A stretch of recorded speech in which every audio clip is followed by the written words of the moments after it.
إلا الله وحده لا شريك له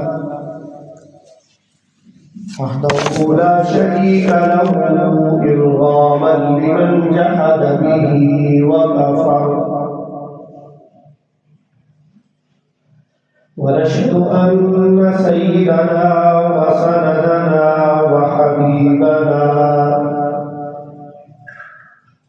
وحبيب ربنا ومولانا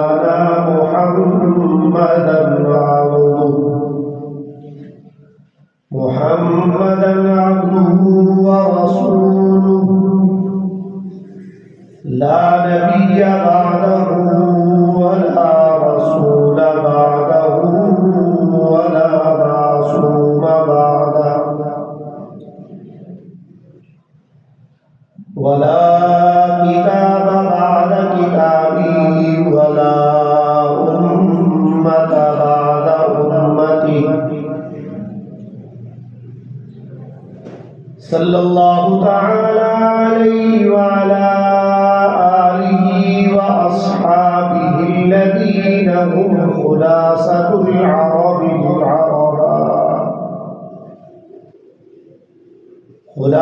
العرب العرباء وخير الخلائق بعد الأنبياء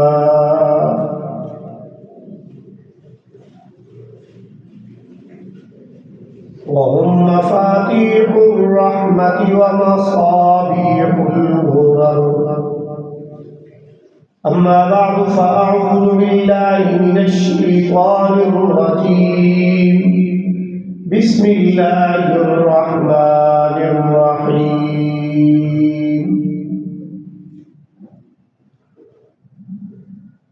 من المؤمنين رجال صدقوا ما عاهدوا الله عليه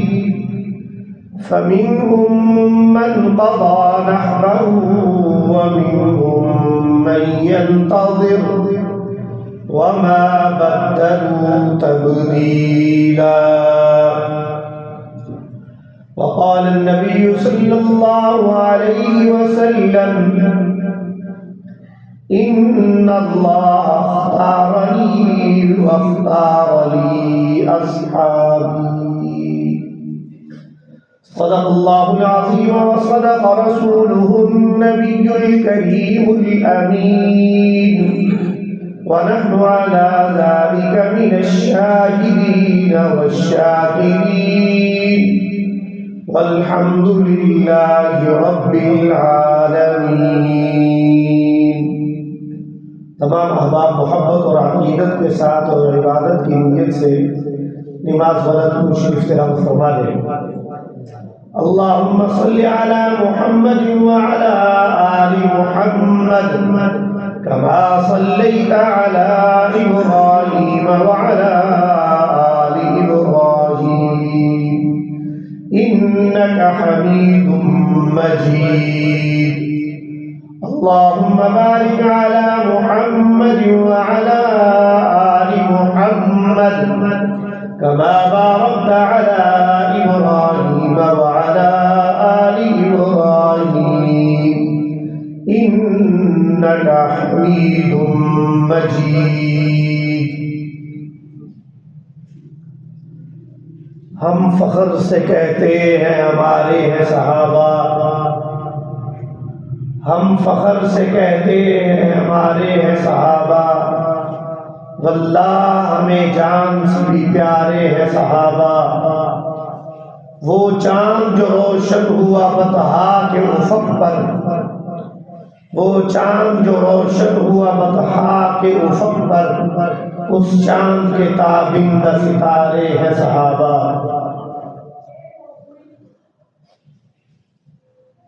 ماہ جمادی الاول کا یہ پہلا جمعہ المبارک ہے اللہ تبارک و تعالیٰ رب العزت نے انسانوں کو تخلیق فرمانے کے بعد کائنات کو تخلیق فرمانے کے بعد اس کی آباد کاری کا انتظام فرمایا اور انسانوں کو اس میں آباد کیا تخلیق فرمایا اور پھر انسانوں کو تمام مخلوقات پر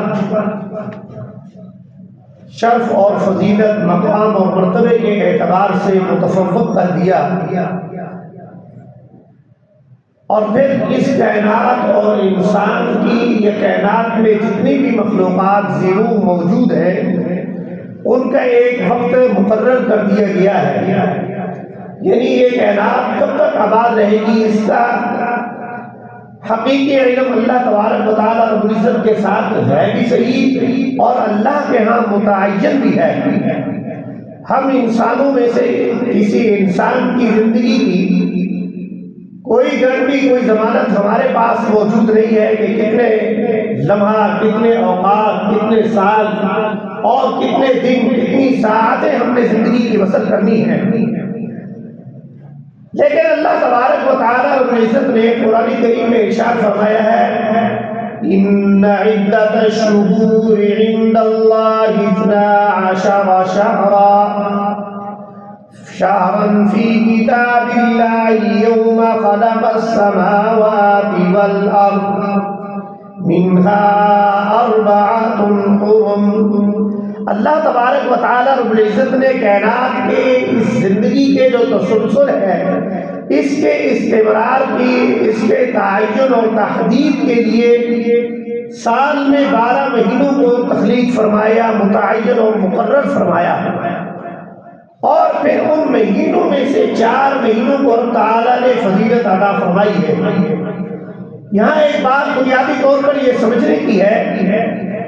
کہ یہ جو وقت اور زمانہ اور ساعتیں اور لمحات گزر رہے ہیں، ان میں سے کوئی ساعت، کوئی مہینہ، کوئی گھڑی، کوئی وقت، کوئی دن نحوست کا نہیں ہے، کیونکہ یہ زمانہ اللہ تعالیٰ نے متعین اور مقرر فرمایا ہے، اور اس کی نسبت اللہ نے اپنی طرف کی ہے کہ میں نے یہ ایام، یہ اوقات، یہ مہینے، اور ان مہینوں میں 4 مہینوں کو ایک درجہ فضیلت عطا فرمائی ہے۔ یہ مہینے اللہ تعالیٰ کے ہیں، اور اللہ تعالیٰ کی پیدا کردہ چیز جو ہے اس کے اندر کوئی ضرر، کوئی نقصان، کوئی نحوست نہیں ہے۔ بہرحال اسلامی مہینوں میں سے ایک مہینہ جمادی الاول ہے۔ جمادی الاول کو جمادی الاول اس لیے کہا جاتا ہے کہ عرب کے لوگ اس زمانے میں ان کو سردی کا احساس ہونا شروع ہو جاتا تھا، موسم میں تغیر اور تبدل آنا شروع ہو جاتا تھا، سخت سردی خون جما دینے والی، پانی کو جما دینے والی، جامد کر دینے والی، ٹھوس بنا دینے والا موسم جب آیا تو انہوں نے اس کو جمادی، عربی کا لفظ ہے، اس کا مطلب ہے کہ جم جانے والی چیز، اور جو ہے اس کے اندر ایک ٹھوس مادہ اور قوت پیدا ہو جاتی ہے۔ اس سبب سے اسے جمادی الاول قرار دیا گیا، اور پھر اس مہینے میں افراد جو ہیں وہ گھروں میں سمٹ جاتے تھے، بیٹھ جاتے ہیں۔ پھر اس اسلامی مہینے کے اندر بہت سارے تاریخ اسلامی کے واقعات رونما ہوئے ہیں کہ اللہ تبارک و تعالیٰ رب العزت کے مقرب ترین جو جماعت اللہ تعالیٰ کے محبوب پیغمبر تو حضرت محمد صلی اللہ علیہ وسلم ہے، اور آپ صلی اللہ علیہ وسلم کو جو اللہ تعالیٰ نے جماعت عطا فرمائی، عنایت فرمائی، وہ بھی مقرب ترین جماعت ہے۔ اسی وجہ سے تو رسول اللہ صلی اللہ علیہ وسلم نے فرمایا، ان اللہ اختارنی واختار لی اصحابی، میرے اللہ نے تمام انسانوں میں سے، تمام انبیاء علیہ السلام میں سے، تمام رسل میں سے مجھے اختیار کر لیا، مجھے چن لیا، مجھے منتخب کر لیا۔ کس بات کے لیے؟ کہ مجھے خاتم الانبیاء بنایا، امام الانبیاء بنایا ہے، اور مجھے جو ہے تاج انبیاء کا تاج میرے سر پر سجایا گیا ہے، اور میں کائنات اور انسانوں کی تخلیق سے پہلے بھی موجود تھا، میری نبوت پہلے بھی تھی، اور پھر جب میں آیا تو تمام پیغمبروں کے بعد آخر میں ہوں، لیکن اللہ تعالیٰ نے مجھے خاتم النبیین والمرسلین بنایا ہے۔ سورہ احزاب ہی میں اللہ تعالیٰ کے ارشاد گرامی ہے، ما کان محمد ابا احد من رجالکم ولکن رسول اللہ وخاتم النبیین۔ اللہ تعالیٰ نے فرمایا تم انسانوں میں سے، مردوں میں سے سے کسی مرد کے بعد نہیں ہے آپ صلی اللہ علیہ وسلم، لیکن ہم نے ان کو اللہ کا رسول بنا کر بھیجا ہے، یہ میرے رسول ہیں، وخاتم النبیین، اور نبوت اور رسالت اور معصومیت کے باب کو بند کرنے والے ہیں۔ اب آپ کے بعد کوئی نبی کوئی رسول مبعوث نہیں ہوگا، قیامت تک کے لیے آپ ہی کی نبوت چلے گی۔ اور پھر جب اللہ تعالیٰ نے اپنے محبوب پیغمبر کو چن لیا تو پھر اللہ تعالیٰ نے ظاہر ہے یہ دین، یہ پیغام، یہ اسلام کی دعوت تو قیامت تک رہنی ہے۔ اب 15 صدیاں گزر چکی ہیں، اب آئندہ پتہ نہیں کتنی صدیاں مزید آئیں گی، لیکن اس دعوت کے استقرار کے لیے، اس دعوت کے تسلسل کے لیے، اس دعوت کے پھیلاؤ کے لیے جو فریضہ، جو اللہ کا احکام اور اللہ کے احکامات کو، اللہ تعالیٰ کی ہدایات اور تعلیمات اور حکموں کو انسانوں تک پہلے تو انبیاء اور رسل پہنچایا کرتے تھے کہ ایک نبی کے بعد دوسرا نبی آ جاتا، دوسرے رسول کے بعد تیسرا رسول آ جاتا، یہ تسلسل 1,24,000 انبیاء تک چلا ہے۔ لیکن حضور صلی اللہ علیہ وسلم پر آپ کی نبوت اور بعثت کے بعد اب کوئی اور نیا نبی نہیں آنا ہے، تو پھر اللہ تعالیٰ نے حضور صلی اللہ علیہ وسلم کی خاطر محبین اور مقرب لوگوں کو، ایسے لوگوں کا اختیار اور انتخاب فرمایا کہ جو لوگ جن کے بارے میں خود اللہ نے فرمایا ہے وَاعْلَمُوا أَنَّ فِيكُمْ رَسُولَ اللَّهِ لَوْ يُطِيعُكُمْ فِي كَثِيرٍ مِّنَ الْأَمْرِ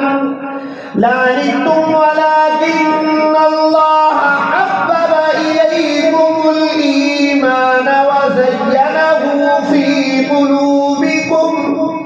وَكَرَّهَ إِلَيْكُمُ الْكُفْرَ وَالْفُسُوقَ وَالْعِصْيَانَ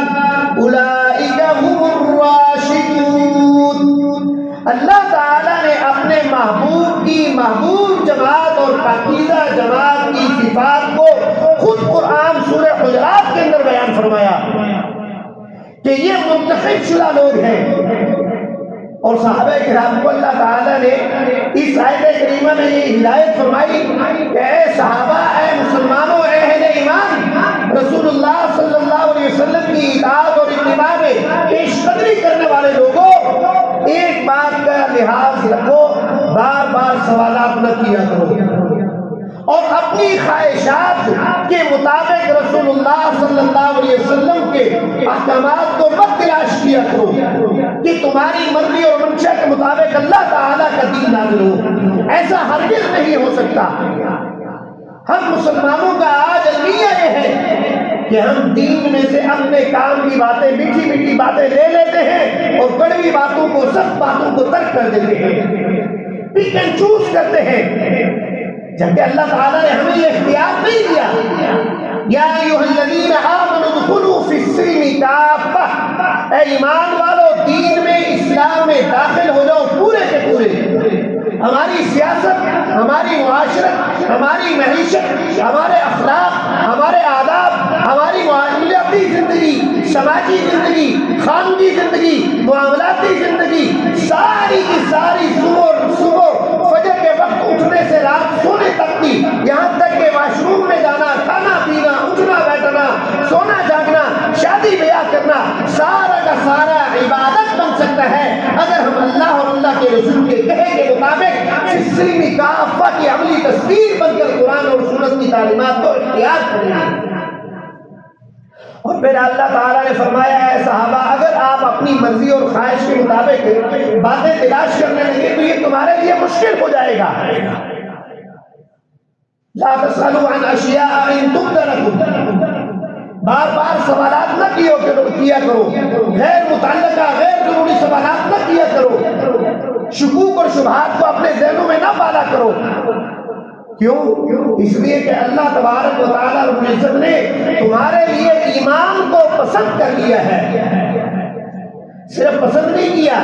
بلکہ دلوں کے اندر مزین بھی کر دیا ہے، پختہ بھی کر دیا ہے، جما دیا ہے دلوں کو اسلام اور ایمان کے ساتھ مربوط اور متعلق اور وابستہ کر دیا ہے۔ اور پھر ایمان جب آیا تو ظاہر سی بات ہے کفر دور ہو جانا چاہیے، اور اللہ نے اعلان کیا اسی صورت کی، اسی آیت کریمہ میں سورہ حجرات کی، اللہ نے فرمایا وَكَرَّهَ إِلَيْكُمُ الْكُفْرَ وَالْفُسُوقَ وَالْعِصْيَانَ۔ ایمان کی ضد کے اندر تین بڑی برائیاں ہیں، کفر نافرمانی ہے، انکار ہے، اور فسق اور فجور ہے، کہ بندہ مسلمان تو ہو جاتا ہے لیکن کوئی بات مان لیتا ہے، کوئی نہیں مانتا، اور تیسری بات یہ ہے کہ نافرمانی اور غلطی اور گناہ کا ارتکاب کرتا ہے۔ تینوں چیزوں کو اللہ فرماتے ہیں میں نے صحابہ کرام سے دور کر دیا ہے۔ اور پھر یہی مقرب اور منتخب افراد ہیں، انہی کے متعلق چند آیات قبل اسی سورہ حجرات میں اللہ نے فرمایا اولئک الذین امتحن اللہ قلوبہم للتقوی۔ ہمارا پیپر، ہمارا امتحان دنیا کے اندر ایگزامینر لیتا ہے، امتحان ہال میں لیتا ہے، پرچہ آتا ہے،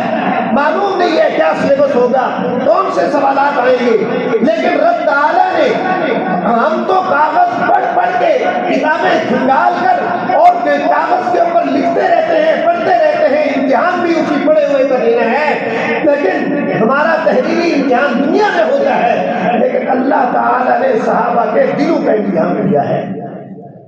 اللہ نے فرمایا اولئک الذین امتحن اللہ قلوبہم للتقوی۔ ہم نے صحابہ کرام کا حضور صلی اللہ علیہ وسلم کی جماعت کا امتحان لیا، ان کے دلوں کا امتحان لیا۔ ممکن ہے کہ ظاہر میں بہت اچھے ہوں، اندر کا امر جو ہے وہ تو اللہ کو علم ہے۔ ہم میں سے کون لوگ کیسے ہیں، ہمارے ظاہری مذاقت خود و باش اہل اسلام والی ہے، لیکن عند اللہ ہمارے وہ اعمال مقبول بھی ہو رہے ہیں کہ نہیں ہو رہے، کہیں ایسا تو نہیں ہے وَيْلٌ لِّلْمُصَلِّينَ الَّذِينَ هُمْ عَنْ صَلَاتِهِمْ سَاهُونَ الَّذِينَ هُمْ يُرَاءُونَ وَيَمْنَعُونَ الْمَاعُونَ، کہ اللہ فرماتے ہیں سورہ ماعون میں بہت سے نمازی نماز پڑھنے والے ایسے ہیں کہ ان کی نمازیں ان کے لیے ہلاکت کا موجب ہیں۔ کیوں؟ وہ غفلت میں نماز پڑھتے ہیں، وہ دکھلاوے کے لیے پڑھتے ہیں، اور وہ معمولی گھریلو استعمال کی چیزوں سے لوگوں کو منع کرتے ہیں، روکتے ہیں، کوئی سوال کرنے لگے تو اس کو دھتکار دیتے ہیں۔ اس عمل کا فیصلہ اللہ نے کرنا ہے کہ ہم کس معیار میں متفق ہیں، لیکن صحابہ کے متعلق قرآن میں اللہ نے 1500 سال پہلے اعلان کر دیا اولئک الذین امتحن اللہ قلوبہم للتقوی لہم مغفرۃ واجر عظیم۔ ہم نے ان کے دلوں کا امتحان لیا، اس میں تقوی کو پایا، اور ہم نے ان کو بخش دیا ہے اور ان کو اجر عظیم عطا کیا ہے۔ انہی صحابہ میں سے چند صحابہ کرام رضوان اللہ اجمعین ہیں جو غزوہ موطا میں شریک ہوئے۔ فتح مکہ کے بعد حضور صلی اللہ علیہ وسلم نے جب دعوت کے خطوط لکھنے شروع کر دیے تو بلقاء کا ایک حاکم تھا، اسے خط لکھا تو اس نے قاصد رسول صلی اللہ علیہ وسلم کو قتل کر دیا، شہید کر دیا۔ رسول اللہ صلی اللہ علیہ وسلم نے مسلمانوں کا ایک لشکر حضرت سیدنا زید بن حارثہ رضی اللہ تعالی عنہ کی، جو کہ متبنہ ہے، آپ صلی اللہ علیہ وسلم کے منہ بولے بیٹے ہیں، انہیں آپ صلی اللہ علیہ وسلم نے قیادت اور ان کی سرکردگی کے اندر لشکر جرار روانہ فرمایا، اور پھر فرماتے ساتھی ہدایات فرماتے ہوئے آپ صلی اللہ علیہ وسلم نے ارشاد فرمایا اگر زید شہید ہو جائے تو اس کے بعد جعفر طیار، جعفر بن ابی طالب وہ لشکر اسلام کا پرچم سر بلند رکھے گا، اور اگر جعفر طیار بھی شہید ہو جائے تو عبداللہ ابن رواحہ رضی اللہ تعالی عنہ جو شاعر رسول صلی اللہ علیہ وسلم ہے وہ پرچم کو سر بلند رکھیں گے، لشکر اسلام کی قیادت کریں گے، اور اگر یہ بھی شہید ہو جائیں تو اس کے بعد جس کو چاہو آپ اپنے میں سے منتخب و متعین کر لیجیے گا۔ حضرت سیدنا زید بن حارثہ رضی اللہ تعالی عنہ غسان کے رہنے والے ہیں، آپ صلی اللہ علیہ وسلم کے پاس بکتے بکاتے آپ کی زوجہ محترمہ حضرت خدیجہ الکبریٰ کے پاس پہنچے، مکہ میں آئے تو حضرت خدیجہ نے خرید لیا، خریدنے کے بعد اپنے خامن یعنی رسول اللہ صلی اللہ علیہ وسلم کی خدمت میں ہدیۃ اور تحفۃ پیش کر دیے کہ آپ ان سے خدمت کا کام کیجیے۔ حضور صلی اللہ علیہ وسلم پر سب سے پہلے ایمان اور اسلام قبول کرنے والوں میں سے خواتین میں حضرت خدیجہ الکبریٰ ام المؤمنین ہیں، آپ صلی اللہ علیہ وسلم کی زوجہ محترمہ، مردوں میں حضرت سیدنا صدیق اکبر رضی اللہ عنہ، بچوں میں حضرت علی مرتضیٰ رضی اللہ تعالیٰ عنہ ہے، اور غلاموں میں حضرت سیدنا زید بن حارثہ رضی اللہ تعالیٰ عنہ ہے۔ اور یہ زید بن حارثہ وہی زید بن حارثہ ہے جن کا شرف اور امتیاز ہے کہ پورے کلام حکیم کے اندر کسی بھی 1,24,000 کم بیش صحابہ میں سے کسی صحابی کا نام قرآن میں نہیں آیا، مگر زید بن حارثہ رضی اللہ تعالیٰ عنہ کا ذکر قرآن میں آیا ہے۔ اور حضرت زید بن حارثہ رضی اللہ تعالیٰ عنہ آپ صلی اللہ علیہ وسلم کے حکم پر کہ تشریف لے جاتے ہیں۔ ایک چھوٹا سا واقعہ ہے، یہ جب بکتے بکاتے اپنے علاقے سے مکہ میں پہنچے تو ان کا والد نے بڑے اشعار پڑے، غمگین ہو کر پتہ نہیں میرا بیٹا فوت ہو گیا، کیا ہوا، کہاں ہے، کھو گیا ہے۔ لیکن اس کو کہیں چلتے چلاتے کچھ عرصے کے بعد پتہ چلا کہ تمہارا بیٹا زندہ ہے۔ مکہ میں محمد صلی اللہ علیہ وسلم نے یہ نبوت کا اعلان کیا ہے، ان کی غلامی کے اندر ہے۔ تو باپ اپنے چچا کو ساتھ لے کر آیا اور آیا کہ اس نے کہا کہ یار بھائی، جب ملاقات ہوئی آپ صلی اللہ علیہ وسلم سے بتلایا کہ یہ میرا بیٹا ہے، بک بکا کر لوگوں نے اس کو چھینا، کسی قافلے پہ جو راہزنی ہوتی ہے لوٹا گیا ہمارا قافلہ اور ہمارے اس بیٹے کو ہم سے چھین لیا گیا، بکتا بکاتا آپ تک پہنچا ہے، یہ بچہ ہمیں واپس کر دیجیے۔ تو آپ صلی اللہ علیہ وسلم نے ارشاد فرمایا، زید کو بلایا اور بلا کر اس کے باپ کے سامنے بٹھایا، فرمایا زید تمہارا بیٹا ہے اور یہ بھتیجا چچا، اور تمہارا چچا بھی آئے ہوئے ہیں، تمہارے والد بھی آئے ہوئے ہیں۔ اب یہ اگر زید تم لوگوں کے ساتھ چلا جاتا ہے تو میں روکتا نہیں ہوں، نہیں جاتا تو میں زبردستی بھیجتا بھی نہیں۔ چنانچہ والد سے مل کر، چچا سے مل کر حضرت زید بڑے خوش ہوئے، اور پھر انہوں نے اس کے والد نے پوچھا کیا پروگرام ہے، چلنا ہے ہمارے ساتھ؟ کہا نہیں۔ کہا تمہاری ماں بیٹھ کے رو رہی ہے، روتے روتے آنکھیں اس کی خراب ہو چکی ہیں، آپ چلو ہمارے ساتھ، آپ کے اہل و عیال ہے، رشتے دار ہے، پورا خاندان وہاں پر ہے۔ حضرت زید بن حارثہ رضی اللہ عنہ نے فرمایا، ابا جان، چچا جان، میری والدہ کو جا کے میرے سلام کہہ دیجئے گا، میں محمد عربی کی غلامی سے باہر جانا برداشت نہیں کرتا۔ یہ محمد جی رسول اللہ صلی اللہ علیہ وسلم کے ساتھ۔ آج ہمارے یہاں جو مزدور کام کرتے ہیں، دیہڑی دار، نوکر، ملازم جو دکانوں میں رکھے ہوئے، کیا وہ ہمارے اخلاق سے، ہمارے کردار سے، ہمارے معاملات سے خوش ہوتے ہیں یا نہیں ہوتے؟ ہمیں متفکر ہونا چاہیے۔ رسول اللہ صلی اللہ علیہ وسلم کی سیرت طیبہ سے ہر ہدایت، ہر امر ملتا ہے، رہنمائی ملتی ہے کہ کس کے ساتھ کس طرح معاملہ رکھنا ہے غلام، لیکن رسول اللہ صلی اللہ علیہ وسلم نے فدا ہوا جا رہا ہے۔ چنانچہ غزوہ موتا پہ جب جاتے ہیں اور لشکر اسلام کی قیادت کرتے ہوئے حضرت زید بن حارثہ رضی اللہ عنہ شہید ہو جاتے ہیں۔ آپ کی شہادت کے بعد حضرت جعفر طیار، جو جعفر بن ابی طالب ہے، حضرت علی رضی اللہ عنہ کے بھائی ہیں، رسول اللہ صلی اللہ علیہ وسلم کے چچا زاد بھائی یعنی کزن ہیں، آپ رضی اللہ عنہ حضرت جعفر طیار وہ صحابی جلیل ہیں جنہوں نے 2 ہجرتیں کی ہیں، ایک ہجرت حبشہ اور دوسری ہجرت مدینہ۔ اور پھر ہجرت حبشہ کے موقع پر جب قریش مکہ نے اپنے 2 سفراء عمرو بن العاص اور عبداللہ بن ربیع، ان دونوں کو شاہ حبشہ نجاشی کے پاس بھیجا کہ تحفے تحائف، سونے ہیرے جواہرات لے کر جاؤ، یہ بادشاہ کو دو اور اسے کہو کہ یہ غلام ہمارے بدک کر بھٹک کر آپ کے پاس آ گئے ہیں، انہیں ہمیں واپس کر دیجیے، ہمارے سپرد کیجیے۔ تو اس نے بلایا، نجاشی نے صحابہ کرام کو طلب کیا اپنے دربار میں۔ حضرت سیدنا جعفر بن طیار رضی اللہ تعالیٰ عنہ نے تمام اہل اسلام کی ترجمانی کرتے ہوئے سورہ مریم کی تلاوت کی۔ جب اس نے تلاوت سنی نجاشی نے، چونکہ وہ عیسائی تھا اور اسے یہ کہا گیا تھا کہ یہ اہل اسلام جو اسلام کا نام لیتے ہیں، دعویٰ کرتے ہیں کہ ہم مسلمان ہیں، یہ ہمارے دشمن ہیں، ہمارے مخالف ہیں، ہمارے معبودوں کو برا بھلا کہتے ہیں، نہ صرف ہمارے معبودوں کو بلکہ یہ تمہارے دین کے بھی مخالف ہیں، یعنی عیسائیت اور نصرانیت کے بھی مخالف ہیں۔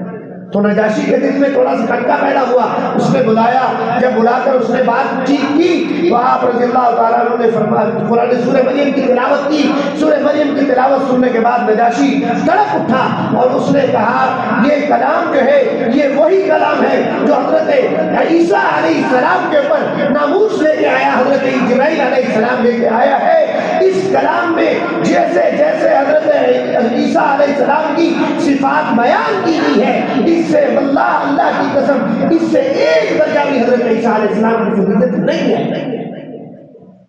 چنانچہ اس نے انکار کر دیا کہ یہ تحفہ تحائف تمہارے اپنی جگہ، میں ان مسلمانوں کو تمہارے سپرد نہیں کر سکتا۔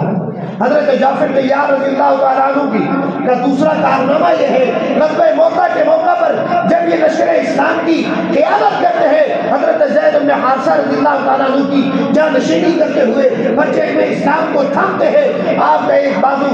تو کاٹ لیا جاتا ہے تو آپ دوسرے بازو میں پرچم اسلام کو تھام لیتے ہیں، جب دوسرا ہاتھ بھی کاٹ دیا جاتا ہے تو آپ رضی اللہ تعالیٰ عنہ اپنی پنڈلیوں کے اندر پرچم اسلام کو دبوچ لیتے ہیں کہ سب نمونہ ہو جائے پرچم اسلام۔ اسی اثناء کے اندر آپ جام شہادت نوش کر جاتے ہیں،